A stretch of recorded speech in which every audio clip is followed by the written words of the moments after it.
It's about time. It's about glamour. Envious design. Vibrant collections. Precise mechanism.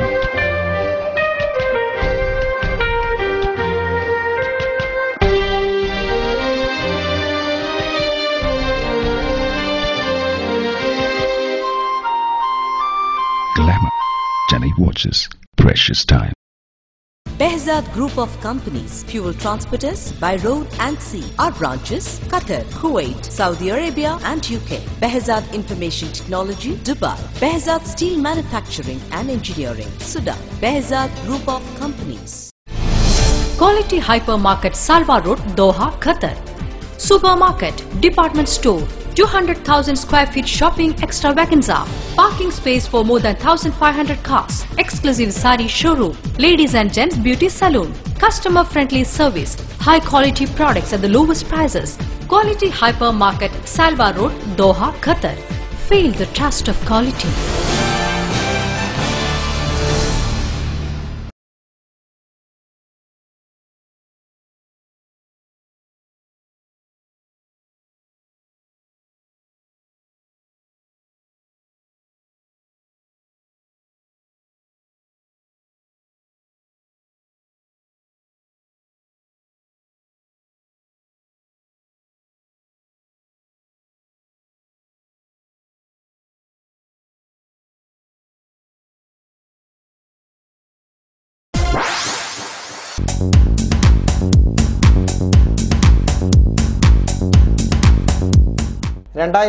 ജനുവരിയിൽ നടക്കുന്ന Asia cup football ടൂർണമെന്റിന്റെ ഒരുക്കങ്ങൾ ഖത്തറിൽ പൂർത്തിയായി.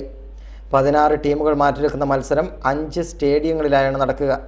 2011 ജനുവരി 7 തുടങ്ങുന്ന ഏഷ്യൻ കപ്പ് ഫുട്ബോൾ ടൂർണമെന്റിനുള്ള ഒരുക്കങ്ങൾ ഖത്തറിൽ പൂർത്തിയായി കഴിഞ്ഞു. ടൂർണമെന്റിന്റെ കൗണ്ട് ഡൗൺ സൂചിപ്പിക്കുന്ന ഭീമാകാരമായ ഇലക്ട്രോണിക് ക്ലോക്ക് കോർണിഷിൽ സ്ഥാപിച്ചു. ആദ്യ മത്സരം ഉസ്ബെക്കിസ്ഥാനും ആതിഥേയരായ ഖത്തറും തമ്മിലാണ്. Doha Khalifa international stadium, Al Rayyan stadium, Al Gharafa stadium, Qatar SCC stadium, Jassim bin Hamad stadium എന്നിവിടങ്ങളിലാണ് മത്സരങ്ങൾ നടക്കുക. ഇന്ത്യ അടക്കം 16 ടീമുകളാണ് പങ്കെടുക്കുക. ജനുവരി 10 ആസ്ട്രേലിയയോടാണ് ഇന്ത്യ ഏറ്റുമുട്ടുന്നത്.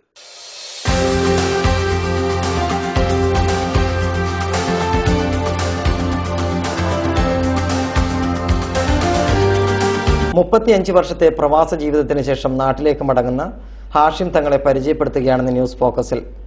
ദോഹയിലെ സാമൂഹ്യ മേഖലയിൽ നിറഞ്ഞു നിന്ന തങ്ങൾ വളരെ സന്തോഷത്തോടെയാണ് പിറന്ന നാട്ടിലേക്ക് മടങ്ങുന്നത്. എങ്കിലും പ്രവാസികൾക്കിടയിൽ സ്നേഹബന്ധങ്ങൾ അകലുകയാണെന്ന് വേദനയോടെ അദ്ദേഹം പറയുന്നു. തങ്ങളുമായി മുത്തു ICRC നടത്തിയ അഭിമുഖത്തിലേക്ക്.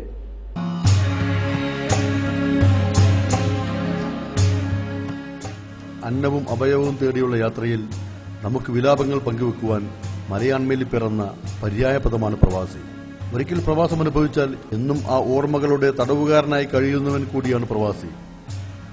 ഖത്തറിൽ 35 വർഷത്തെ പ്രവാസ ജീവിതം നയിച്ച് ഹാഷിം തങ്ങൾ മടങ്ങുകയാണ്. ഹൃദയത്തിൽ സൂക്ഷിക്കാൻ നിറഞ്ഞ ഒരുപാട് സ്മരണകളുമായി.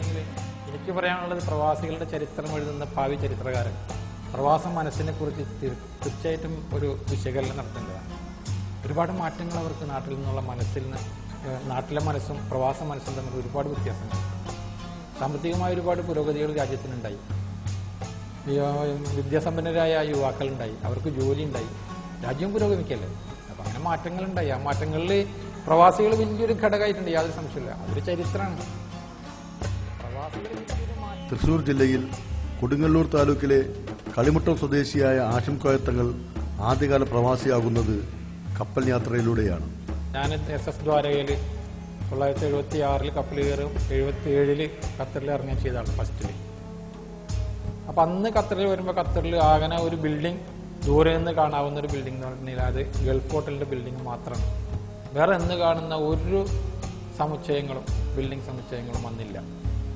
ഇന്ന് കാണുന്ന മനോഹരമായ കോർണിഷുകളൊന്നും അന്നില്ല. അന്ന് കല്ലടക്കി വെച്ചിട്ട് ആ കല്ലുമ്മൽ ഇരുന്നു കൊണ്ട് ഒരുപാട് പ്രാവശ്യം ഈ കടലിനെ നോക്കിയിട്ട് ഒരുപാട് പ്രാവശ്യം സല്ലപിച്ചിട്ടുള്ള ആളുകൾ ഞങ്ങളൊക്കെ. നാഗരികതയുടെ ഇന്നത്തെ ഭൂപടത്തിലുപരി തങ്ങൾ ഓർക്കാൻ ഇഷ്ടപ്പെടുന്നത് ഖത്തറിന്റെ പഴയ ചിത്രങ്ങളാണ്. അക്കാലത്തെ ഊഷ്മളമായ സൗഹൃദവും സ്നേഹബന്ധവും തന്നെയാണ് അതിന് കാരണം.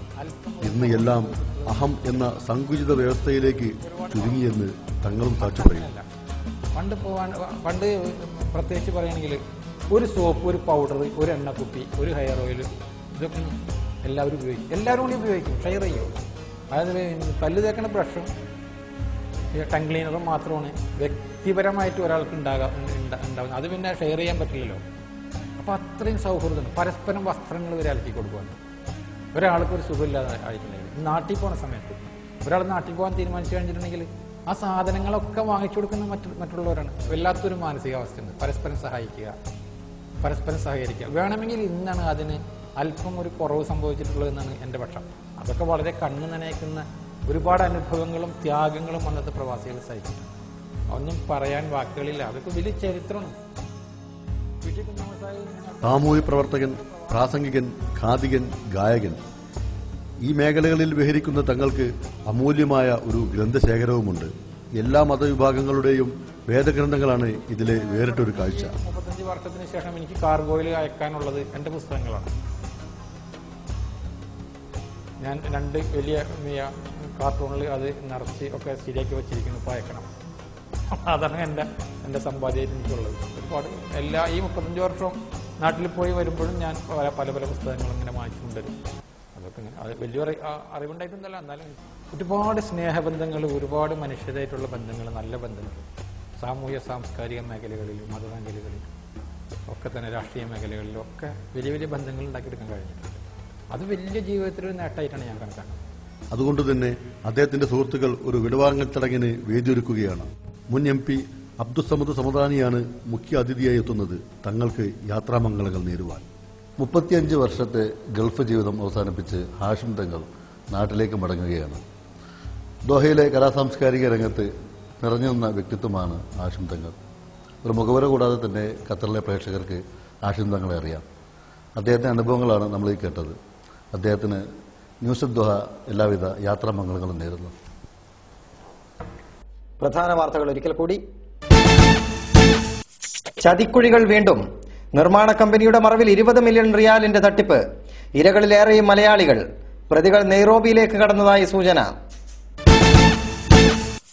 ഖത്തറിൽ പ്രതിമാസം നിരത്തിലിറങ്ങുന്നത് 10,000-ഓളം പുതിയ വാഹനങ്ങൾ. തിരക്കൊഴിവാക്കാൻ കൂടുതൽ ഇന്റർസെക്ഷനുകളും ഫ്ലൈ ഓവറുകളും സ്ഥാപിക്കും. ടൂറിസം മേഖലയ്ക്ക് കരുത്തേകി ഖത്തറിലെ ആദ്യ വാട്ടർ തീം പാർക്ക് സൽവയിൽ പ്രവർത്തനം തുടങ്ങി. പാർക്കിലേക്ക് സന്ദർശക പ്രവാഹം. ഏഷ്യ കപ്പ് ഫുട്ബോൾ ടൂർണമെന്റിന്റെ ഒരുക്കങ്ങൾ പൂർത്തിയായി. മത്സരം നടക്കുന്നത് 5 സ്റ്റേഡിയങ്ങളിൽ. ഇന്ത്യയും ഓസ്ട്രേലിയയും തമ്മിലുള്ള മത്സരം ജനുവരി 10-ന്. ഇതോടെ ഈ വാർത്താ ബുള്ളറ്റിൻ സമാപിച്ചു. നന്ദി, നമസ്കാരം.